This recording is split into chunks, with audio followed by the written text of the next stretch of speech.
যারা সরাসরি জুলুমের সাথে জড়িত ছিল এবং স্বৈরাচারের দূষর হিসাবে যারা পাশে থেকে সহযোগিতা করেছে, তাদের কোনো নৈতিক অধিকার নেই রাষ্ট্রীয় কোনো গুরুত্বপূর্ণ জায়গায় থেকে এই জাতিকে সেবা করার। তারা এই নৈতিক অধিকার হারিয়েছেন, তাদের অপকর্মের কারণেই হারিয়েছেন। বরঞ্চ তাদের অপকর্মকে চিহ্নিত করে তাদের বিরুদ্ধে অভিযোগ দায়ের করে তাদেরকে আইনের আওতায় আনতে হবে। সারা বাংলাদেশের প্রত্যন্ত অঞ্চল থেকে শুরু করে রাজধানী পর্যন্ত এই স্বৈরাচারের বিরুদ্ধে যারা গত মাসের ৫ তারিখ কার্যত আমি বলবো যাদের রাজনৈতিক ইন্তেকাল হয়েছে, এর আগ পর্যন্ত তারা ১৫.৫ বছর মানুষকে নির্যাতন করেছে, জুলুম করেছে, অধিকার কেড়ে নিয়েছে। ও দেখা ও লিখিত পায়ে বেড়ি, হাতে হ্যান্ডকাপ আর ২ টুটে তারা তালা ঝুলিয়ে দিয়েছিল। একটা ভয়ের সংস্কৃতি তারা চালু করেছিল। মানুষ কথা বলতে চতুর্দিকে একবার তাকায় নিত, আমার কথা কে শুনছে, পরবর্তী কনসিকুয়েন্স আমার কি হতে পারে, এগুলা চিন্তা করে মানুষ তার মনের কথা মুখে প্রকাশ করতে ভয় পেত, প্রকাশ করত না। যারা ২-১ জন সাহস করে প্রকাশ করতেন তাদের পরিণতি কি হয়েছে আমরা সেটা দেখেছি। কিন্তু আলহামদুলিল্লাহ শেষ পর্যন্ত অনেক জীবন, অনেক রক্ত, অনেক ত্যাগ তিতিক্ষার মধ্য দিয়ে গত মাসের ৫ তারিখ এই জাতির বুকের উপর থেকে একটি ভারী পাথর আল্লাহ তাআলা সরিয়ে দিয়েছেন। মহান রবের দরবারে শুকরিয়া আদায় করি, আলহামদুলিল্লাহ রাব্বিল আলামিন। আমি একজন রাজনৈতিক কর্মী হিসাবে আমার লজ্জা হয় যে কোনো রাজনীতিবিদ, কোনো নেতা নেত্রী পালিয়ে গিয়েছেন এই শব্দটা ব্যবহার করতে আমার লজ্জা হয়। ওই ঘটনার পরপরই আমি বলেছিলাম যে আত্মহত্যা ভয়ঙ্কর পাপ, মহাপাপ, গুনাহ কবিরা। একদিক থেকে এটার একটা গুরুত্ব অবশ্যই আছে, নেতিবাচক গুরুত্ব, কিন্তু আমার কাছে যেন মনে হয় যে যারা জনগণের খেদমত করার দায়িত্ব এসে জনগণের মালিক বনে গিয়েছিলেন, তারা যখন মিথ্যা মালিকানা ছেড়ে কে কোন দিকে পালাবেন, সেই পালিয়ে যাওয়াটা এর চাইতেও আমার কাছে মনে হয়েছে ভয়ঙ্কর রাজনৈতিক দৃষ্টিকোণ থেকে। কেন তারা পালালেন? পালাতে হলো কেন? তারা জানেন তারা কি পরিমাণ অপকর্ম করেছেন, মানুষের উপর জুলুম করেছেন, মানুষের হক নষ্ট করেছেন, সম্পদ লুণ্ঠন করেছেন, দেশের বাইরে টাকা পাচার করেছেন, অন্যায় অত্যাচার করেছেন। তাদের হাতে অত্যাচারিত হয়নি এমন একজন মানুষও বাংলাদেশে খুঁজে পাওয়া যাবে না। এমনকি তারা তাদের উপরে অত্যাচার করে, তাদের ইনফাইটে 450-র মতো তাদের সহকর্মী তাদের হাতে মারা গিয়েছে। এরা কত ভয়ঙ্কর! যারা নিজেদের কর্মী, একই প্লেটে যারা একসাথে ভাত খায় ভাগাভাগি করে, সেই লোকগুলা তার আপন কর্মীকে হত্যা করতে যাদের দ্বিধাবোধ হয় না, জনগণের বুকে ছুরি কিংবা গুলি চালাতে তাদের দ্বিধাবোধ হওয়ার কথা নয়।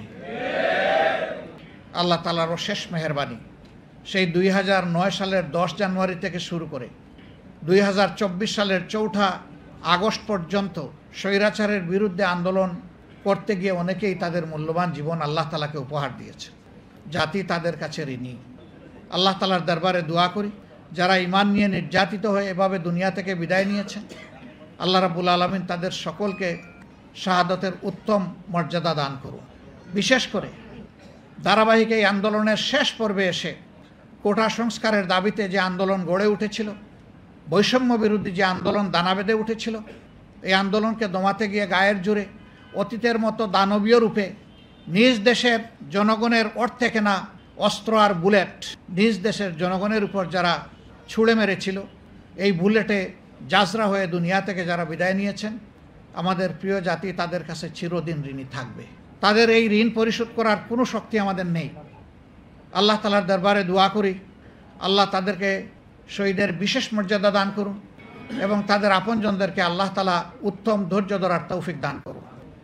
এই হাজারো শহীদের পাশাপাশি লাখো লাখো তরুণ ছাত্র জনতা, আপামর মানুষ, 1.5 মাসের শিশু থেকে 90 বছরের বৃদ্ধ পর্যন্ত রাস্তায় নেমে যারা স্বৈরাচারের বিরুদ্ধে লড়াই করেছেন, আমি তাদের প্রতি গভীর কৃতজ্ঞতা জ্ঞাপন করছি। তারাও আমাদের জাতীয় বীর। শহীদরা আমাদের জাতীয় বীর, তারাও আমাদের জাতীয় বীর। তাদের কারণেই আজকে আমাদের এই সমাবেশ সম্ভব হচ্ছে। আমি আরেকবার আল্লাহর দরবারে শুকরিয়া আদায় করি এবং তাদের প্রতি কৃতজ্ঞতা আদায় করি। সম্মানিত ভাই ও বোনেরা, আমাকে সাংবাদিক বন্ধুগণ কখনো কখনো প্রশ্ন করেছেন যে এই আন্দোলনে আপনাদের অংশগ্রহণ ছিল, আমরা জানি। আপনাদের দলের কি পরিমাণ লোক শহীদ হয়েছেন আমি তাদেরকে বলেছি, মাফ করবেন, এ প্রশ্নের জবাব সোজাসাপটা আমার কাছে নেই। যারাই শহীদ হয়েছেন তারাই আমার, তারাই আমাদের, তারাই গোটা জাতির। আমরা শহীদদেরকে কোনো দলীয় সম্পত্তি বানাতে চাই না। শহীদরা গোটা জাতির সম্পদ এবং তারা জাতীয় বীর, এই মর্যাদাই তাদেরকে দেখতে চাই। এখানে দাঁড়িয়ে আমার একজন আইনজীবী বন্ধু, তিনি শহীদদের জন্য, শহীদ পরিবারের জন্য সরকারের কাছে একটি কম্পেনসেশন দাবি করেছেন, আহতদের জন্য একটা দাবি করেছেন। আমি বলবো, শহীদদেরকে টাকা দিয়ে মাপা যাবে না। শহীদদের প্রতি ফোঁটা রক্তের দাম অকল্পনীয়। এই রক্তই এই দেশের মাটিকে পরিচ্ছন্ন করে দিয়েছে। হ্যাঁ, তারপরেও যে পরিবারের একমাত্র সন্তান শহীদ হয়ে গেল, সেই পরিবারের প্রতি সরকার এবং সমাজকে মানবিক দায়িত্ব পালন করতে হবে। এটা তাদের প্রতি কোনো দয়া নয়, সহানুভূতি নয়, এটি আমাদের জাতীয় দায়িত্ব এবং এটা হতে হবে সম্মানজনক। সম্মানের সাথে এই পরিবার যাতে বসবাস করতে পারে, এরকম করেই তাদেরকে অবশ্যই সহযোগিতা করতে হবে। আমার কাছে উত্তম মনে হয় ওই রকম অনুগ্রহ আর দয়ার ভাব না দেখিয়ে প্রত্যেকটি পরিবার থেকে যারা কর্মক্ষম রয়েছেন তাদের যোগ্যতা মাফিক তাদেরকে সরকারি চাকরি হাতে তুলে দিতে হবে। তাহলে এই পরিবার কারো কাছে হাত পাতার তার প্রয়োজন হবে না, তারা সম্মানিত বোধ করবে এবং এটি রাষ্ট্রীয় দায়িত্ব। আজকে যারা উপদেষ্টা পরিষদে এসেছেন, এক ভাই বলেছে যারা বসেছেন, না তারা বসেনি, আমরা বসিয়ে দিয়েছি। গোটা জাতি তাদেরকে বসিয়ে দিয়েছে। কাউকে না কাউকে প্লেনের ককপিটে বসতে হবে প্যাসেঞ্জারকে ডেস্টিনেশনে নিয়ে যাওয়ার জন্যে, এবং যারা বসবেন তাদের নো হাও থাকতে হবে। তারা জানবেন যে কী বিষয় নিয়ে তারা বসেছেন, কি তাদের দায়িত্ব। আমরা তাদের উপর আস্থা রাখার পক্ষে। আমরা দেখতে চাই তারা সফল হবেন। তারা সফল হলে বিপ্লব সফল হবে। তারা ভুল করলে, বিপ্লব ব্যর্থ হলে দায় তাদের উপরে অবশ্যই বর্তাবে। তারা ব্যর্থ হন, আমরা এটা চাই না। এই জন্য জনগণের পক্ষ থেকে আমরা তাদেরকে অর্থবহ সহযোগিতা করতে চাই। শুধু বলবো, বিপ্লবের সেন্টিমেন্টটা বুঝে আপনারা যেন চলেন। জনগণ এই বিপ্লবের যে চেতনা অন্তরে ধারণ করেছে, এটা যেন কখনো আপনারা ভুলে না যান। এখানে কারো খেয়ালখুশি ব্যক্তিগত ইচ্ছা মতো চলার, বাস্তবায়ন করার কোনো সুযোগ নেই। ইতিমধ্যে বিভিন্ন জায়গায় পুনর্বিন্যাস করা হয়েছে, কিছু সংস্কার আনা হয়েছে এবং ব্যাপক অসন্তোষ কোনো কোনো ক্ষেত্রে দেখা দিয়েছে। কেন এটি হবে? এই ব্যাপারে যথেষ্ট সতর্কতা অবলম্বন করা উচিত। যারা সরাসরি জুলুমের সাথে জড়িত ছিল এবং স্বৈরাচারের দূষর হিসাবে যারা পাশে থেকে সহযোগিতা করেছে, তাদের কোনো নৈতিক অধিকার নেই রাষ্ট্রীয় কোনো গুরুত্বপূর্ণ জায়গায় থেকে এই জাতিকে সেবা করার। তারা এই নৈতিক অধিকার হারিয়েছেন, তাদের অপকর্মের কারণেই হারিয়েছেন। বরঞ্চ তাদের অপকর্মকে চিহ্নিত করে তাদের বিরুদ্ধে অভিযোগ দায়ের করে তাদেরকে আইনের আওতায় আনতে হবে। যদি একরকমটি করা হয়, আগামীতে কোনো সরকার স্বৈরাচারী হতে পারবে না, আর স্বৈরাচারের দূষর হওয়ার দুঃসাহস কেউ দেখাবে না। সংগ্রামী ভাই ও বোনেরা, আপনারা যোদ্ধা। বলা হয় যে আইনি লড়াই কে করে? যে যোদ্ধা সেই তো লড়াই করে। এই যুদ্ধের ব্যাপারে আল্লাহ তাআলার ফায়সালা কি? আউযু বিল্লাহি মিনাশ শাইতানির রাজিম। আল্লাহু ইয়া'মুরুকুম বিল আদলি ওয়াল ইহসান। আল্লাহ তাআলা হুকুম করছেন, নির্দেশ দিচ্ছেন, তোমরা যেন সমাজে ন্যায় বিচার এবং সম্প্রীতি স্থাপন করো। ন্যায় বিচারটা আগে এসেছে, ইহসানটা পরে এসেছে। ইহসান কারো দাবি নয়, কারো অধিকার নয়। ইহসান কাউকে অতিরিক্ত ভালোবাসা অথবা তার কল্যাণ কামনা করা। কিন্তু ন্যায় বিচার এটা আমার প্রাপ্য। এই যে গণহত্যা হয়ে গেল, এই গণহত্যাকারী যারা, এর মাস্টার মাইন্ড যারা, সুপ্রিম কমান্ড রেসপন্সিবিলিটি যাদের উপর পড়ে এবং যারা গণহত্যা সংগঠন করেছেন পারপিট্রেটর হিসাবে, তাদের সকলকে আইনের আওতায় আনতে হবে। আমরা আইন হাতে তুলে নেওয়ার পক্ষে নই। প্রতিহিংসার রাজনীতি আমরা চাই না, প্রতিশোধের রাজনীতি আমরা চাই না, কিন্তু অন্যায়ের প্রতিকার আমরা চাই। সমাজে ন্যায় বিচার প্রতিষ্ঠিত হোক, তা আমরা চাই। এরা যদি রক্ষা পেয়ে যায়, তাহলে আগামীতে এই রাস্তা খোলা থাকবে। আর কিছুদিন পরপরই এইরকম গণ অভ্যুত্থানের প্রয়োজন হবে। আমরা আল্লাহর কাছে দোয়া করি এটি যেন বাংলাদেশের জনগণের জন্য শেষ গণ অভ্যুত্থান হয়, আর যেন এত রক্ত ঢেলে দেওয়ার প্রয়োজন না হয়। সংগ্রামী ভাই বোনেরা, এখানে সাংবাদিক সমাজ আছে, তারাও নির্যাতিত হয়েছেন, দেশে হয়েছেন, বিদেশে হয়েছেন। বিদেশেও সন্ত্রাসী গুন্ডা লেলিয়ে দেওয়া হয়েছে। আমি স্বচক্ষে একবার এটা প্রত্যক্ষ করার সুযোগ আমার হয়েছিল। আমি ইংল্যান্ড থেকে ফিরবো হিথ্রো এয়ারপোর্টে, দুইজন মানুষ ছায়ার মতো আমার সামনে যায় একবার, পিছনে যায় একবার, ডাইনে একবার, বায়ে একবার। আমি ডাকলাম, ডাকিয়া বললাম যে আর ইউ বাংলাদেশি? বলে ইয়েস। Are you Angel? এখন থেকে হা করে আমার দিকে তাকায়।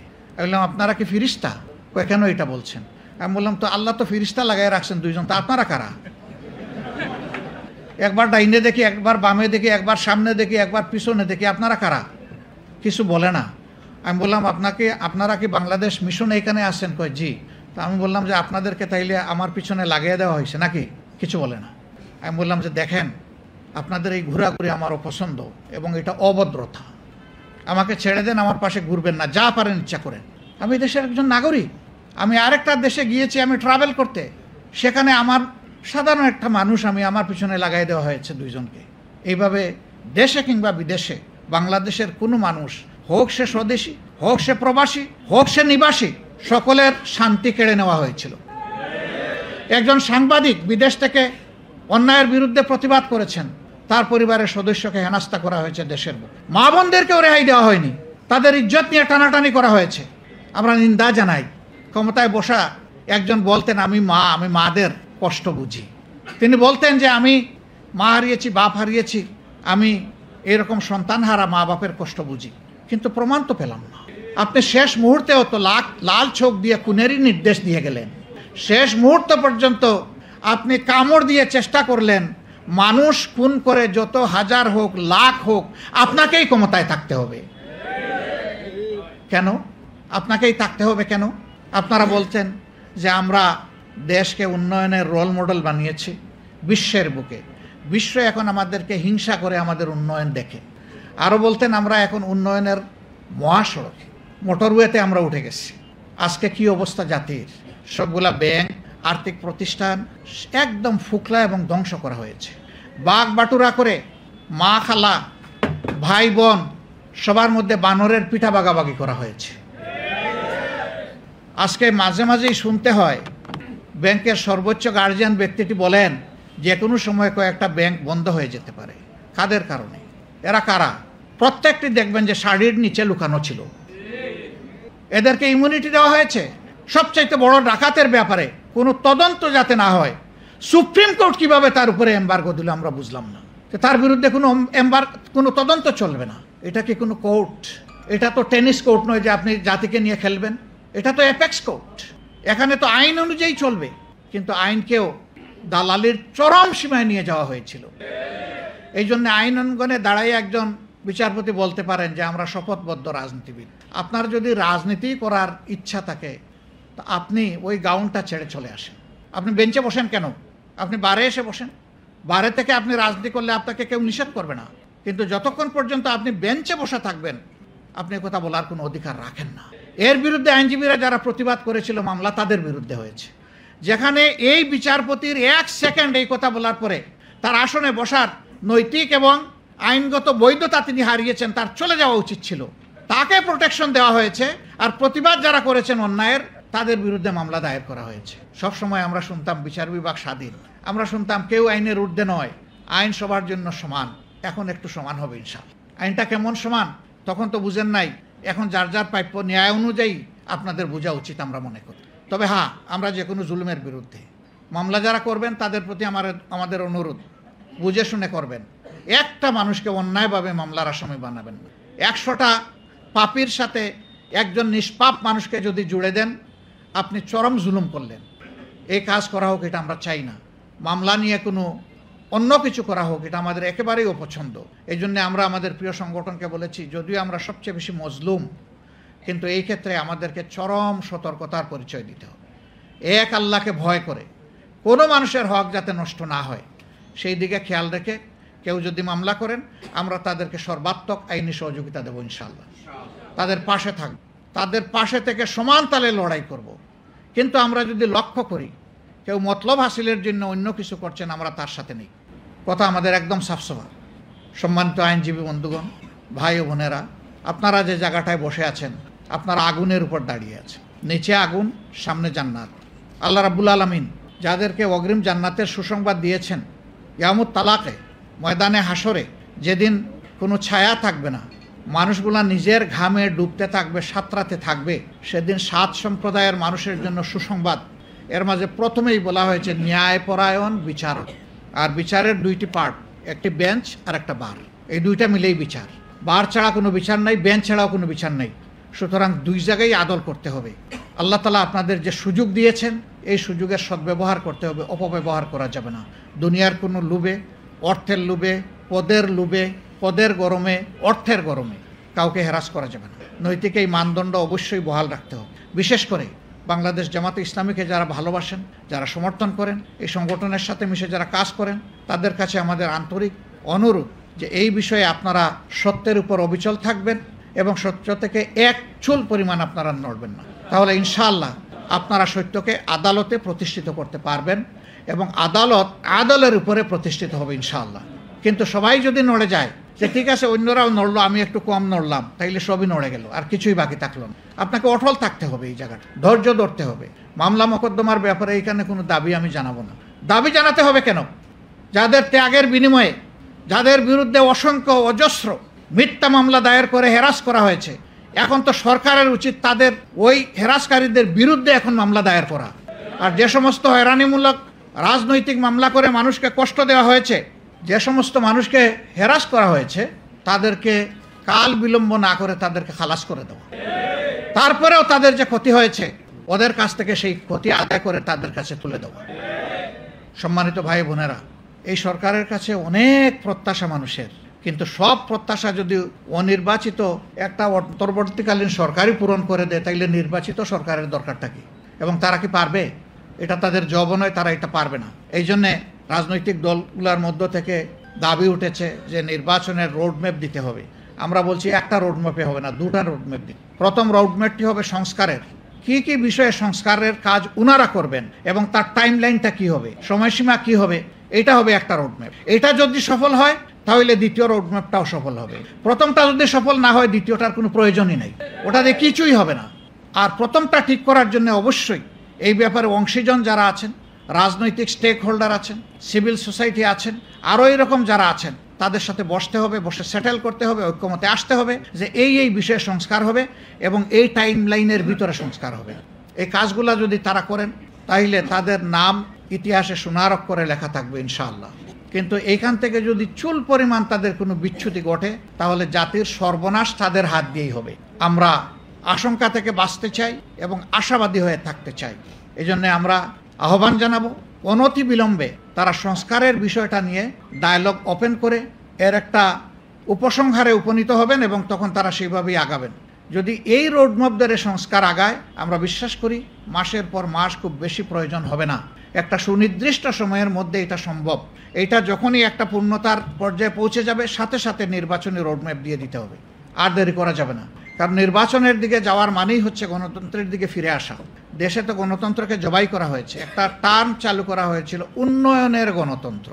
আমি ভাই দুনিয়ার কথা ওইটা শুনি। গণতন্ত্রই, উন্নয়ন রাষ্ট্রের দায়িত্ব, এটা কোনো দয়া নয়। নাগরিকদের ট্যাক্সের টাকায় এবং দেশের প্রয়োজনে ঋণ করা টাকায়, 2টাকে সমন্বিত করে জনগণ তার কাঙ্ক্ষিত উন্নয়ন পাবে, এটা জনগণের অধিকার আর এটা সরকারের দায়িত্ব। আমাদের একটা ব্যাড কালচার আছে, জনগণের টাকায় আমরা বিভিন্ন ধরনের স্থাপনা তৈরি করি আর ওখানে আমার বাপের নামটা আমি টানাইয়ে দিই।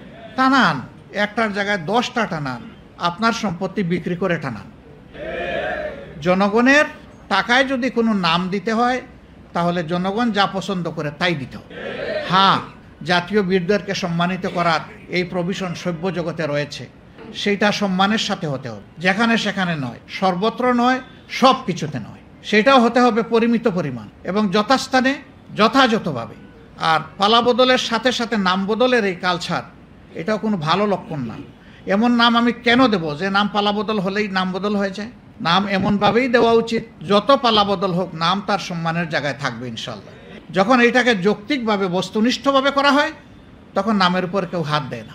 কিন্তু যখন মতলব হাসিল করার জন্য করা হয়, তখন কিন্তু এই বিপত্তি ঘটে। আমাদের সমস্যা হলো, নির্বাচনের আগে আমরা হাত জুড়ে মাপ চাই, সবার সাহায্য চাই। অমুক ভাইয়ের চরিত্র একেবারে গোলাপ ফুলের মতো পবিত্র, সাদা গোলাপ, লাল গোলাপ, সব গোলাপ। কিন্তু যখনই তিনি জনগণের ম্যান্ডেটটা নিয়ে নিলেন, তখন আর তিনি সেবক হলেন না। আবার অনেকে স্লোগানও দেয় রাজনীতি আমার উত্তম সেবা, সেবাই আমার রাজনীতি, সেবাই আমার ধর্ম, অনেক সুন্দর সুন্দর স্লোগান দেয়। কিন্তু যখনই গেলেন তখনই তিনি আর সেবক থাকেন না, তখন তিনি মালিক হয়ে যান। আর আমরা বেচারারা সবাই হয়ে যাই তাদের প্রজা। প্রজারও একটা মর্যাদা থাকে, ওইটাও পাই না। আধুনিক দাসে তারা আমাদেরকে পরিণত করার চেষ্টা করেন। এই দাসত্বের শৃঙ্খল ভাঙতে হবে। বিগত এই বৈষম্য বিরোধী আন্দোলনে ছাত্র যুবকরা নেতৃত্বের পুরোভাগে ছিল, কিন্তু গোটা জাতি তাদের সাথে ছিল। একজন মা তিনি বলেছেন, কারো দাস হয়ে দেশে বাঁচতে চাই না। আরেকজন মা কুলে 1.5 মাসের শিশু নিয়ে এসেছেন। সাংবাদিক বন্ধু প্রশ্ন করেছে, মা এ কি করলেন আপনি? 1.5 মাসের কচি শিশুকে কুলে নিয়ে এই রাস্তায় নেমে এসেছেন গুলির মুখে। এ মা বলতেছেন, আমার বাচ্চার 1.5 মাস বয়স হয়েছে, কিন্তু যাদের বাচ্চার বয়স হয়েছে 14, 16, 18, 20, তাদের মতো তো আমার একটা বাচ্চা নাই। আমার বাচ্চাকে এই গৌরবজনক ইতিহাস থেকে আমি আলাদা করতে চাই না, বঞ্চিত করতে চাই না। 20 বছরের যুবক যদি গুলি খেয়ে শহীদ হয়, আল্লাহ ইচ্ছা করলে আমার বাচ্চাকেও শহীদ হিসাবে কবুল করবেন। এই আন্দোলন কিন্তু এভাবেই তার শক্তি খুঁজে পেয়েছিল। এইটা কারো মোটিভেশনে হয়নি, বরঞ্চ যারা জুলুম করেছিলেন, জুলুমের বিস্ফোরণ ঘটেছিল সেদিন। সম্মানিত ভাই ও বোনেরা, আমি শুধু আপনাদের কাছে অনুরোধ করব, দেশটা আমাদের সবার। আসুন আমরা দেশটাকে সবাই মিলে ঐক্যবদ্ধ হয়ে গড়ে তুলি। আমরা এখানে কোনো বিভাজন চাই না। জাতিকে বিভক্ত করে যারা, তারা জাতির দুশ্মন। জাতিকে ঐক্যবদ্ধ করতে হবে। ঐক্যবদ্ধ জাতির ভিতরে যারা দোষ করবেন, অন্যায় করবেন, অপরাধ করবেন, আইন অনুযায়ী তাদের বিরুদ্ধে প্রতিকার নেওয়া হবে। কিন্তু জাতিকে ঐক্যবদ্ধ রাখতে হবে। অমুক অচ্ছুত, তমুক অচ্ছুত, অমুক এই তমুক সেই, এই সমস্ত রাজনৈতিক ব্যবসা আর আমরা দেখতে চাই না। এই রাজনৈতিক ব্যবসা চিরতরে বন্ধ হোক, আর একটা ঐক্যবদ্ধ জাতি হাতে হাত ধরে সামনের দিকে এগিয়ে যাক। দুনিয়ার বুকে আমরা সম্মানের আসনে অধিষ্ঠিত হই। আল্লাহ আমাদেরকে কবুল করুন। সবাইকে ধন্যবাদ। আসসালামু আলাইকুম ওয়া রাহমাতুল্লাহ।